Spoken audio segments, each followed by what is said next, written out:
Саламатсыңарбы, урматтуу балдар. Бизде бүгүн кыргыз тили сабагы. Бүгүнкү сабакты мен улуу жазуучу, кемеңгер инсан Чыңгыз Айтматовдун Манас эпосы жөнүндө айткан сөзү менен баштагым келип турат. Манас эпосы аркылуу биз өзүбүздү өзүбүз бекемдейбиз, ким экенибизди далилдейбиз жана келечекке көз таштайбыз. Бул цитатанын маанисинен мурда мен силердин көңүлүңөрдү ушул цитатадагы сүйлөмдүн түзүлүшүнө бургум келет. Бул сүйлөмдө бирдей суроого жооп берген сөздөр турат. Алар бекемдейбиз, далилдейбиз, көз таштайбыз. Бул 3 сөз тең эмне кылабыз деген суроого жооп берип, сүйлөм ичинде баяндооштук кызматты аткарып жатат. Демек, булар бир өңчөй баяндооштор. Башкача айтканда, бир өңчөй мүчөлөр деген түшүнүктү берет. Эмесе балдар, биздин бүгүн көтө турган темабыз сүйлөмдүн бир өңчөй мүчөлөрү, алардын мүнөздүү белгилери. Алгач сабагыбызга максат кое алсак, бир өңчөй мүчөлөр боюнча кенен түшүнүк аласыңар. Бир өңчөй мүчөлөрүнүн мүнөздүү белгилерин билесиңер, бири-бириңердин оюн угуп, өз ара сыйлашууга тарбияланасыңар. Сүйлөмдүн бир өңчөй мүчөлөрүнүн мүнөздүү белгилери. Грамматикалык түзүлүшүнүн бирдейлиги, синтаксистик аткарган кызматынын бирдейлиги, сүйлөмдүн бир гана мүчөсү менен байланышары. Сүйлөмдүн тутумунда грамматикалык жактан бирдей түзүлүштө туруп, бир гана сүйлөм мүчөсүнүн милдетин аткарган сүйлөмдүн бир нече окшош мүчөлөр болушу мүмкүн. Мисалы, адамга тиешелүү эң мыкты сапаттар жөнөкөйлүк, ачык айрымдык, ак пейилдүүлүк. Бул мисалда балдар, жөнөкөйлүк, ачык айрымдык, ак пейилдүүлүк деген сөздөр атош жөнөмөдө туруп сүйлөмдө баяндооштук милдетти аткарды. Эми балдар, экинчи мисалга көңүл буралы. Майсалбектен да, Суаңкулдан да, Касымдан да кат жок. Экинчи мисалда балдар, Майсалбектен, Суаңкулдан, Касымдан деген сөздөр чыгыш жөндөмөсүнөн туруп, кимден деген суроого жооп берди жана алар толуктооч катары колдонулду. Бир өңчөй мүчөлөрү өз ара бири-бирине багынбаган тең укуктагы абалда болот да, сүйлөмдүн бир гана мүчөсү менен байланыш жасайт. Балдар, схеманы карагыла. Эңир шооласы да тарады. Жер жүзүнө жарыктык тиричилик кирди. Мына балдар, бир өңчөй эки мүчөнү көрүп турасыңар. Демек, жер жүзүнө эмне кирди? Жарыктык, тиричилик. Мында балдар, баяндооч кирди деген сөз менен бир өңчөй ээлер, жарыктык, тиричилик тыгыз байланышта болду. Биз бул жерден бир өңчөй ээни таптык. Эми балдар, экинчи сүйлөмдү карагыла. Ажар элең-селең этип, кылчактап, арт жагын карайт, жүгүрөт, шашат. Бул жерде тескерисинче баяндоошторду көрүп турабыз. Карай, жүгүрөт, шашат деген сөздөр этиш сөздөрдөн турду. Кыймыл аракетти билдирди жана эмне кылды деген суроого жооп берүү менен балдар синтаксистик милдет, баяндооштук милдетти аткарды. Ажардын эмне кылгандыгы жөнүндө маалымат алдык. Демек балдар, биз буга чейин дагы төмөнкү класстарда сүйлөмдүн бир өңчөй мүчөлөрү тууралуу маалымат алып, түшүнүп келгенбиз. Анда эмесе, биз бүгүнкү сабакта ошол бир өңчөй мүчөлөрдүн дагы кандай түрлөрү бар, дагы кененирээк маалымат алабыз. Мына ошол терминдин эрежесин, аныктамасын билип алалы. Сүйлөмдөрдө бирдей суроого жооп берип, синтаксистик бирдей милдет аткарып, сүйлөмдүн бир гана мүчөсү менен байланыш катыш жасаган жана өз ара тең байланышта келген сүйлөм мүчөлөрү бир өңчөй мүчөлөр деп аталат. Мисалы, эл эмгек менен, эрдик менен жашады ошондо. Эми бул жерде балдар, эмгек менен, эрдик менен деген сөздөр бир өңчөй мүчөлөр. Демек, жашады деген кыймыл аракет менен тыгыз байланышты дагы бир өңчөй толуктоштун милдетти аткарды. Экинчи мисалды карайлы. Акмандын, Марусянын кезеги келди. Бул жерде балдар бир өңчөй мүчөлөр бир өңчөй аныктооштук милдетти аткарды. Кимдин деген суроого жооп берүү менен Акмандын, Марусянын бир өңчөй аныктооч болду. Эми балдар биз сүйлөмдүн бир өңчөй мүчөлөрү ооз-эки кепте жана жазууда айырмачылыктар менен белгиленеби? Айырмачылыктар барбы? Мына ошону тактап алалы. Анткени бир өңчөй мүчөлөр ооз-эки кепте тыным менен айтылса, ал эми жазуу кепте араларына кандайдыр бир үтүр тыныш белгилер коюлат экен. Анда келгиле балдар, кандай учурда тыныш белгилер коюлары тууралуу билип алалы. Кыргыз тилинде бир өңчөй мүчөлөрдөгү тыныш белгилер төмөндөгүдөй эрежелерге байланыштуу коюлат. Биринчиден, бир өңчөй мүчөлөр өз ара санак интонациясы аркылуу байланышса, анда алардын эң акыркысынан башкасы үтүр аркылуу ажыратылат. Мисалы, дүкөндөн кумшекер, май, нан, чай алдым. Мына бул жердеги бир өңчөй мүчөлөр кумшекер, май, нан, чай. Мына бул сөздөрдүн бардыгы алдым деген сөз менен тыгыз байланыштуу болду. Демек, эмне деген суроого жооп берүү менен биз сүйлөмдүн бир өңчөй ээсин таптык. Демек, сүйлөмдө 4 бир өңчөй катышкандыктан 3 жерине үтүр белгиси коюлду. Демек, акыркы чай деген сөздөн кийин тыныш белгиси коюлбайт экен. Экинчи,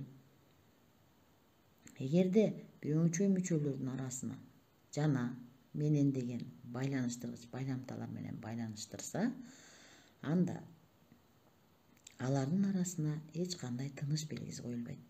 Анткени жана менен байламталары бир өңчөй мүчөлөрдүн бардыгына бирдей даражада тиешелүү болуп айтылат экен. Мисалы, Айсулуу менен Айша мыкты окушат. Мына бул жерде балдар бир өңчөй мүчөлөр ким деген суроого жооп берген. Айсулуу менен Айша. Демек, Айсулуу, Айша деген сөздөрдү байланыштырган сөз бул менен деген байламта. Демек, бул жерде эч кандай тыныш белгиси коюлбайт экен. Үчүнчү балдар, да, дагы, дале деген байланыштыргыч байламталар өзүлөрүнөн мурда келген бир өңчөй мүчөлөргө тиешелүү болуп келет да кайталанып айтылат. Ошондуктан үтүр алардан кийин коюлат. Мисалы, бу түнкү тор талаага көзүмдү да, өзүмдү да үйүр алдырдым. Мына балдар, бир өңчөй мүчөлөр көзүмдү, өзүмдү эмнени деген суроого жооп берүү менен көзүмдү дегенге да деген байламта, өзүмдү дегенге да деген байламта кошо айтылып келди дагы. Көзүмдү дегенден кийин да байламтасынан кийин тыныш белгиси коюлду да бир өңчөй мүчөлөр ажыратылып берилди. Төртүнчү, же болбосо, бирде, ары деген байламталар өзүлөрүнөн кийинки бир өңчөй мүчөлөргө тиешелүү болуп келет. Ошондуктан үтүр алардан мурда коюлат. Мисалы, Асан же болбосо Болот ырдайт. Демек, балдар, бул жерде Асан менен Болот бир өңчөй мүчө болду. Ушул бир өңчөй мүчөлөрдү байланыштырган же болбосо деген байламта болду. Демек, же болбосо деген сөз экинчи бир өңчөй мүчөгө таандык болгондуктан өзүнөн мурда тыныш белгиси коюлду. Ким деген суроого жооп берип, сүйлөмдө бир өңчөй ээ болду. Эми балдар, жогоруда айтылган сөздөрүбүздү далилдеш үчүн көнүгүү иштейли. Бул көнүгүүдө балдар көпчүктүн ордуна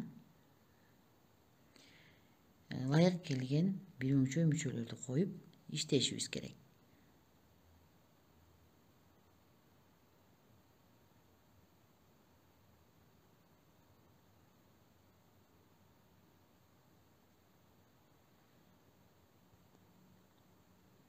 Азаматсыңар балдар, албетте силер дагы көп чекиттин ордуна бирөөңчөй мүчөлөрдү коюп жаздыңар деп ишенем.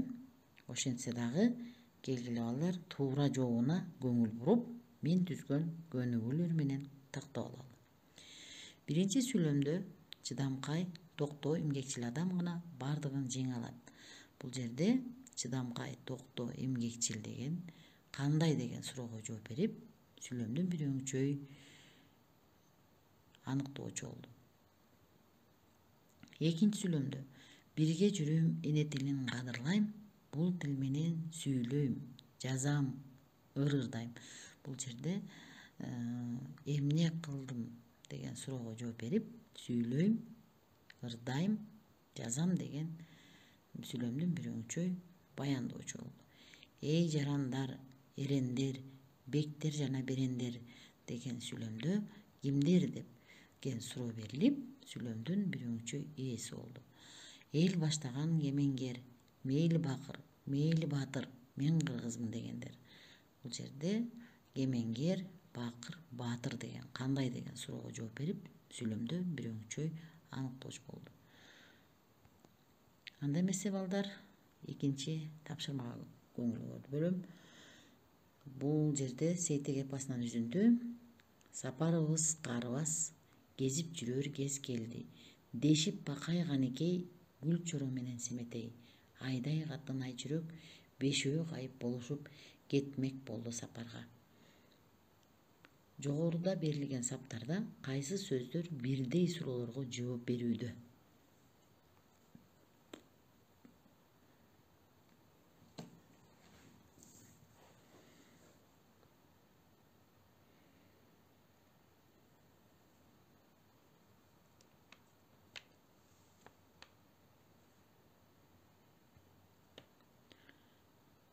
Анда эмесе балдар, мен туура жолун айтып кетсем силерге, бул жерде бакай, канекей, гүлчоро, семетей, айчүрөк ким деген суроого жооп берип, сүйлөмдүн бирөөңчөй ээси болду.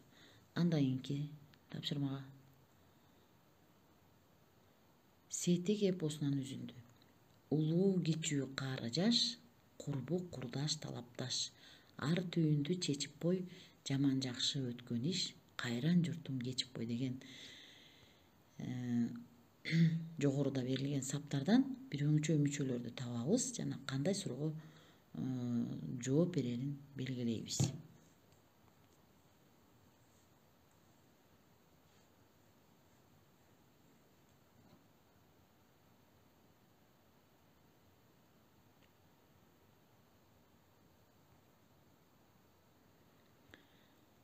Бул суроого силер туура жооп бердиңер деп ишенем балдар. Мен туура жообун айтып койсом, улуу кичүү каары жаш, жаман жакшы, бул кандай деген суроого жооп берип, сүйлөмдүн бирөөңчөй аныктоочу болду. Курбу курдаш талапташ деген сүйлөмдүн бирөөңчөй ээси, ким деген суроого жооп берди. Мына ошентип балдар, үйгө тапшырма. Белгилүү инсандардын бирөөңчөй мүчөлөр катышкан цитаталарынан таап, дептерге жазып келесиңер. Мына ошентип балдар, биз бүгүн сүйлөмдүн бирөөңчөй мүчөлөрү тууралуу түшүнүк алдык. Мен ишенем, бүгүнкү сабагыбыз силерге жакты деп. Анда эмесе, көңүл бурганыңарга чоң рахмат.